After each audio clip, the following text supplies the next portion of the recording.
Selamat pagi, anak ibu Dipsa. Assalamualaikum warahmatullahi wabarakatuh. Kembali kita berada di ruang belajar Dipsa Sinau bareng Pak D. Ya, pada kesempatan pagi hari ini kita akan belajar mengenai adaptasi tumbuhan, materi kelas 6 semester 1.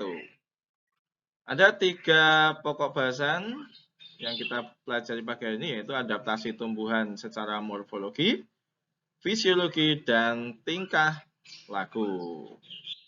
Baik, langsung kita buka yang pertama, adaptasi tumbuhan secara morfologi. Nah, apa itu adaptasi tumbuhan secara morfologi? Yaitu bentuk adaptasi yang ditandai dengan perbedaan pada bentuk daun, akar, dan batang pada tumbuhan. Nah, adaptasi morfologi tumbuhan, ya perhatikan ya, berdasarkan habitatnya atau tempat hidupnya, adaptasi hidrofit. Kemudian yang kedua, adaptasi higrofit, tempat hidup higrofit dan xerofit. Hidrofit itu tempat hidupnya di lingkungan air, ya, seperti contohnya adalah eceng gondok. Nah, kalian sering melihat, gitu ya. Kemudian adaptasi higrofit di tempat yang lembab, gitu ya, seperti lumut, kemudian pakis, gitu ya. Kemudian yang xerofit itu di lingkungan yang panas, seperti contohnya adalah kaktus, ya. Nah, kalau kita cermati, adaptasi di setiap lingkungan itu memiliki bentuk masing-masing. Nah, kemudian di hidrofit itu eceng gondok tangkai daunnya menggembung. Dan kalau yang di higrofit ditandai dengan banyaknya daun-daunannya. Kemudian sementara yang di xerofit, lingkungan yang panas, daunnya itu kecil, berbentuk duri. Seperti itu.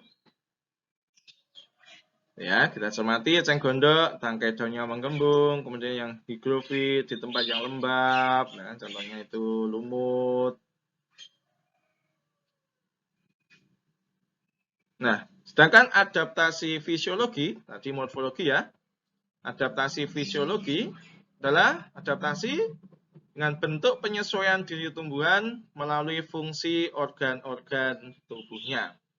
Jadi kalau morfologi tadi bentuk tubuh, sedangkan fisiologi adalah fungsi organ-organ tubuhnya. Contohnya adalah rafflesia, kantong semar, Venus, gitu ya. Nah, yang pertama bunga rafflesia atau bunga bangkai. Nah, kita perhatikan, bunga rafflesia itu mengeluarkan bau busuk. Untuk apa tujuannya? Untuk menarik perhatian serangga. Ya, serangga lalat ini di sini ya, nanti akan membantu penyerbukannya. Karena lalat itu tertarik dengan bau-bau yang busuk. Itu. Ini adaptasi fisiologi, fungsi organ-organ tubuhnya. Di bunga rafflesia mengeluarkan bau busuk untuk menarik perhatian serangga lalat yang akan membantu penyerbukannya. Tuh, kita perhatikan bagaimana ketika rafflesia itu mekar gitu ya. Nah, kemudian yang kedua, Venus flytrap atau tumbuhan Venus. Ini seperti kantong semar gitu ya. Jadi tumbuhan Venus flytrap itu memiliki namanya itu daun penjebak. Nah, maka disebut dengan fly trap. Trap itu kan jebakan ya. Fly itu serangga, lalat gitu ya. Jadi Venus flytrap itu memiliki jebakan. Nah, itu kita perhatikan. Nah, ketika ada lalat datang, jebakan tadi langsung mengatup. Nah, jebakan itu langsung mengatup seperti ilustrasi yang di bawah. Lalu bagaimana lalat itu bisa dicerna? Nah, ternyata Venus flytrap mengeluarkan cairan khusus. Nah, cairan khusus itulah nanti yang akan mencerna lalat tersebut. Nah, tujuan dari Venus flytrap mencerna lalat adalah untuk mencukupi kebutuhan nitrogennya. Oke, karena tanaman Venus flytrap itu hidupnya di daerah hutan yang berawa-rawa. Gitu. Nah, seperti Venus flytrap, kantong semar memiliki daun berbentuk piala, itu ya, daunnya berbentuk piala atau kantong atau corong begitu ya. Ketika nanti kantong semar itu mengeluarkan bau khusus ya untuk memikat perhatian serangga, ketika nanti serangganya datang, nanti akan terpleset, terjebak karena itu licin gitu ya, masuk ke dalam kantong itu. Nah, di dalam kantong nanti ada cairan khusus, sama seperti Venus. Nah, fungsi cairan itu untuk mencerna serangganya tadi. Tujuannya apa? Sama seperti Venus, mencukupi kebutuhan nitrogennya. Nah, tumbuhan kantong semar dan Venus flytrap membutuhkan nitrogen untuk beradaptasi di lingkungannya. Nah, itu kita perhatikan ya. Nah, itu masuk lalatnya. Nah, ada jebakan di dalamnya. Nah, itu ada cairan toh itu kalau kita perhatikan ada cairan di dalamnya. Cairan itu nanti yang akan mencerna serangga tadi. Nah, tuh lalatnya terjebak ya, terpleset masuk dalam kantong. Nah, itu kalau kita perhatikan ada cairannya itu. Nah, gitu ya. Dia akan dicerna oleh cairan tersebut dan diubah menjadi nitrogen. Ya, seperti itu. Ini salah satu bentuk adaptasi fisiologi. Ya, adaptasi yang berkaitan dengan fungsi organ tubuh.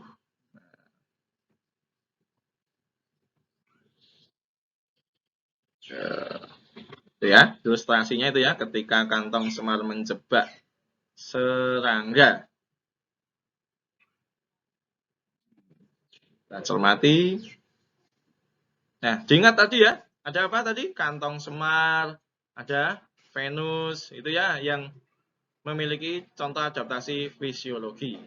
Berikutnya, adaptasi tingkah laku. Apa itu adaptasi tingkah laku pada tumbuhan?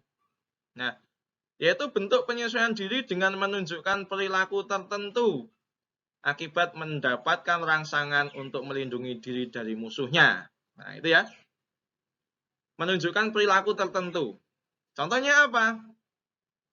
Nah, ini ada contohnya. Yang pertama adalah bunga matahari beradaptasi dengan cara menyesuaikan diri terhadap sinar matahari dengan mengikuti arah gerak matahari. Nah, ketika matahari berada di timur, ya, maka bunga matahari itu condong ke timur.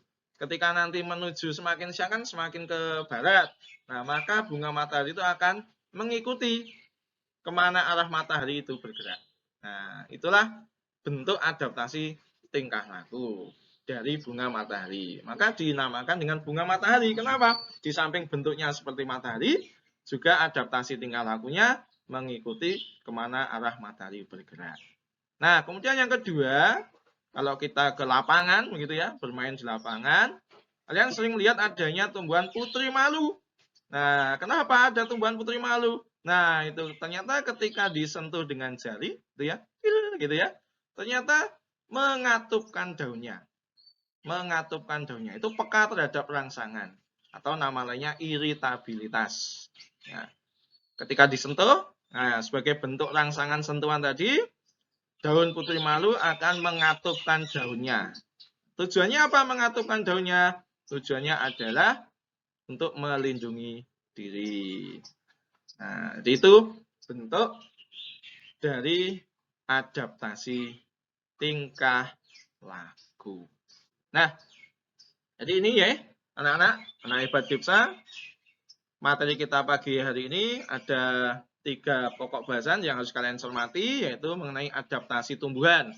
Yang pertama morfologi, bentuk tubuh. Ya, tadi ada tumbuhan hidrofit, ada tumbuhan higrofit, dan ada tumbuhan xerofit. Kemudian yang kedua, adaptasi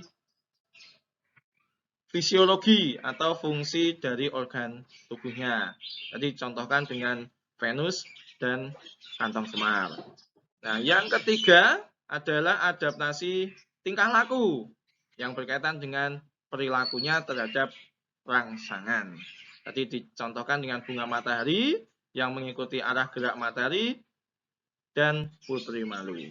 Nah, demikian anak hebat Dipsa materi kita pagi hari ini mengenai adaptasi tumbuhan. Tetap semangat dan jangan lupa nanti dicatat ringkasannya. Kalian buat ringkasan ya berdasarkan video pembelajaran kali ini. Bisa diulang-ulang, bisa di-pause gitu ya. Dibuat ringkasannya untuk dipelajari. Tetap semangat, jaga kesehatan, jangan lupa 5M. Ya. Salam Dipsa Jaya. Assalamualaikum warahmatullahi wabarakatuh.